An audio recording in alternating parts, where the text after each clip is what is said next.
course, I had to use books to kind of get a rough idea what things were.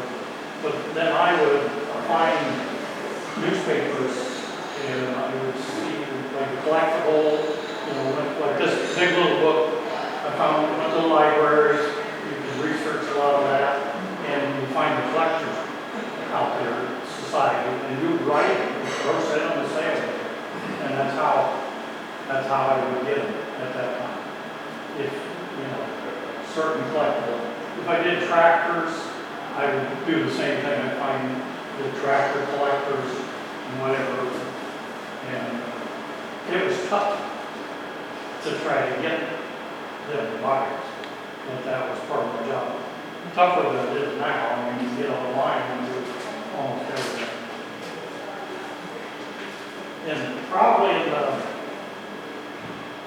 2000s. Have you ever handled a storage unit auction? Yes. That's interesting to watch. They're different. They're different. Yeah. It's on television, but don't ask me where. Yeah. I think some of them are probably staged, but because some of the money they give for them, they're just looking in there, you know. I did, you can, and I even bought it for them, but I didn't give very much. But you can tell when you open them up if you're going to find something good in there. You know, if you see garbage bags, you're probably not going to find much good. Yeah. But they don't open it until the bidding is over, right? Right. You don't get to go on your street. Yeah. So, probably, yeah. Well, how do you make your money? How much do you get for A commission, and it varies. It goes up and down, depends on the amount of dollar amount. You mean the bigger the sale, the Right. smaller your commission percentage-wise? Right. So it's a little Like if you're selling a farm or something, you get down to 0.5% or 1%, depending on how big the farm is. You know, on up to 40–50%. The person who is wanting to sell stuff negotiates this percentage, or Right.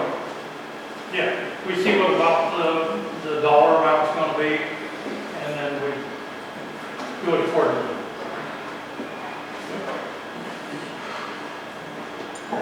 And probably about 2002, probably, or so, let's see, no, 2002 is when I did a gem auction in Dayton. It was quite interesting. And being as I go south for the winter every year, I knew about gems and gold and silver. And the family was going to throw it all away in the basement. And I said, no, we'll auction it. And it probably brought $30,000. And there was fossils, elephant bones, and different things like that. So you never know. I tell people don't throw things away till I look. And that was in Dayton. That was quite interesting, but that was a live one. We didn't have the internet bidding, and it rained like crazy. And we had 7 8 racks of rocks and gems. But that's a special thing, you know. And a lot of these people flew in out of state, and it was just raining like crazy. I was in my truck. You guys stand out there and it was pouring. I said, what are we going to do? We stopped for a little bit. These guys said, sit. So I said, okay. So I started in 3 little boxes of some desert roses. And I hoisted the 3 boxes out, and they were $300 and some each. And said, take them all and said, keep going. Okay, we're okay. What was in the box? I missed that. Desert what? Desert rose. They're fossil. Rock. Oh, Looks like fossil. rose. Desert rose one. Okay. Desert rose. Yeah, that was quite a set. They couldn't believe it. Couldn't believe it. And then that way, when we cleaned the house out and sold it down here, then we sold the house. And the guy brought it in. The attorney was there and sold it. The attorney said, I said, is that okay? Because got him a ticket, plopped up on his hood, ashed the hood in, sat there, he just raised his hand and bought his house. It was 50 or 60,000. Then I went to the attorney who sat on the steps. I said, "Is that okay?" He said, "Oh my God." I said, "Well, what?" I said, "Don't you have the money?" Yeah, he said, "We're not counting. It'll be cash." And it was. They went along the river, and the attorney called me to come up when we closed the deal, and we counted the money out. And then he turned to a lady that was with him, a younger girl, and said, "There's the house." Yeah, he give it to somebody that had helped him through the years. So you never know what you run into. Interesting. Yeah. So when I got into doing the internet and playing with this online stuff, the first one I did was in Peyton, and it was partial online and partial, and it was live. And sold tractors, and 9 of them went to Ireland. So that was quite a deal. Interesting. Did they go higher in person or higher online? These actually went higher online at that time. People weren't into the online too much. So Because the guy came from Ireland. We had to hold the auction up for him. So the live sale brought more than the online? Well, see, he bid up the online Okay. and actually won them. Okay. So, yeah, it helped it, I believe, because they, the onliners were bidding up, but they didn't bid as much as they did in Ireland. Now that's a different deal. Now the online will bid more than the people in the lottery. Yeah, that's changed around. Did eBay impact auctioneering at all? Some, because people will buy it and then they turn around and put it on eBay. Helps them get rid of it. Yeah. So people make a living. So, it gives me more customers, and then they can take time and do that.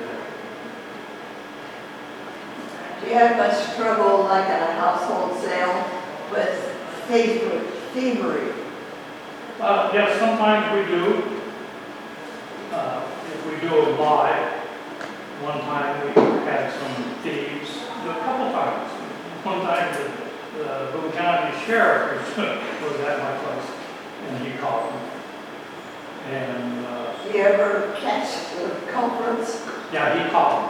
Oh, He watched them and knew, because he knew he was in the plain clothes, and he knew him. And then down here at the Watts Mansion, when we sold that, I didn't know it till after the sale, and somebody said, "You had a thief in one of your big tent that you had set up?" I said, "No, I didn't know that." He said, "Well, we seen him, he wasn't walking." He said, "2 guys were carrying him out to the car." He said, "Don't come back to one day." He said, and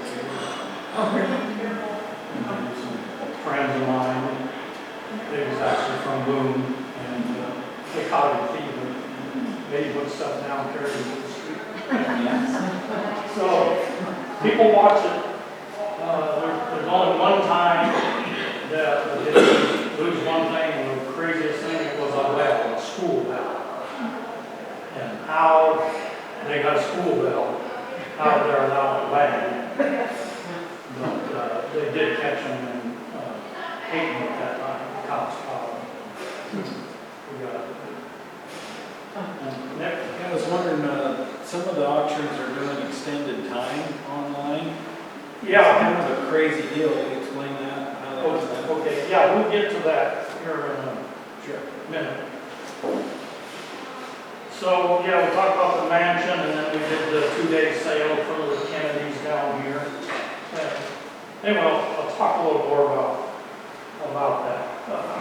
When I closed out my auctions, and when I just did about 1,120 some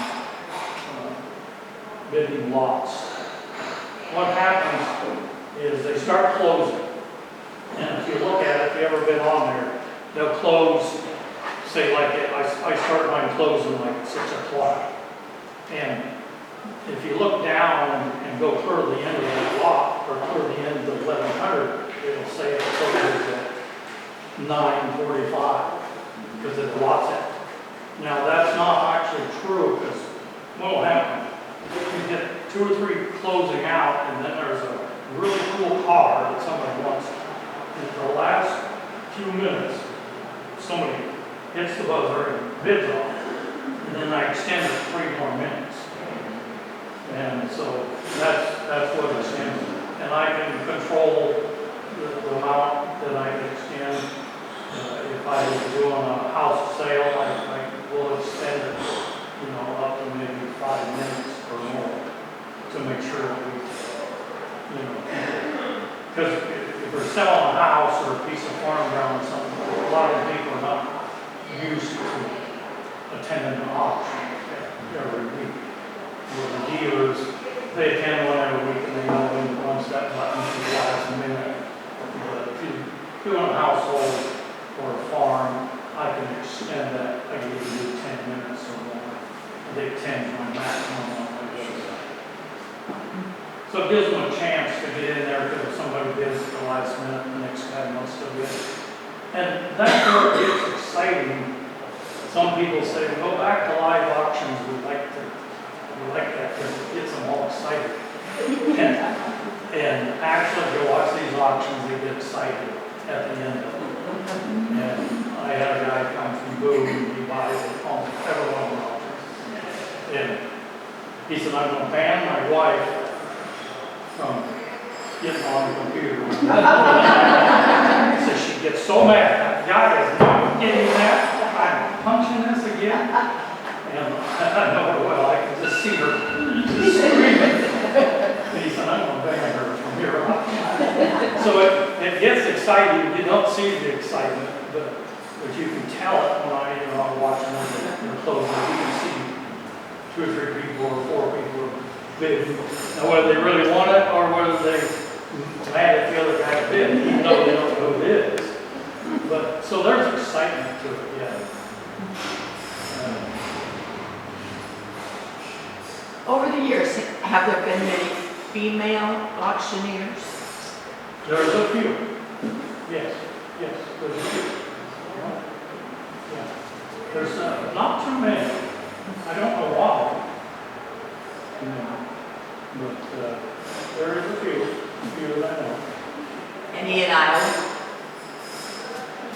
I think there's one in Eastern Iowa. I think it's a daughter of a guy who started the auction. Isn't there one in Boone? Oh yeah, there was one in Boone. She's not going anywhere. With live auctions, have you ever lost your voice, like in the middle of Yes. an auction? Yes. Because I think that must be hard to do. Yeah, that really makes sense. Yeah. Back to my first auction, and I had a cousin come out of Missouri to my first auction, and he'd been in the auction business almost 50 years, and I said, right before the auction, I said, when do you quit being nervous? And I said, this is terrible. And he said, when you do, you quit, because you're not doing a good job. And I never forgot that. And since then, I've done auctions for him in Missouri, and when he passed away, I did an auction for the widow. And I never forgot. And so, evidently, I just will stay in business, because I'm just getting nervous. And I'm timid. How does it start? You get a phone call and you orchestrate the setup, or you Yes. educate somebody, or how does it advertise? Yeah, people call me up, tell me what they got. Like this morning, one called from Eastern Iowa. And I said, well, send me some pictures rather than drive, which is nice too, because everybody can do pictures now. And send me what you got, before I make the trip that far. And then we just initiate it. Yeah, we got enough stuff to do it, and here's what we'll do. And timeline, if I need my crew to come sort it for you, and just negotiate the price and go from there. Most of mine's all been, they do advertise on, most of them is all, I've got 5 generations of different people that I have done auctions for. A lot of it's word of mouth. Some auctions are not worth doing. Things have changed. When I first started, somebody would call up and say, you want to do my auction? Yes. Before I even walked to the house, because anything would sell. Because all of the ladies in town were in the middle, and they buy the doilies and the blankets and the bedding and chairs and stuff like that.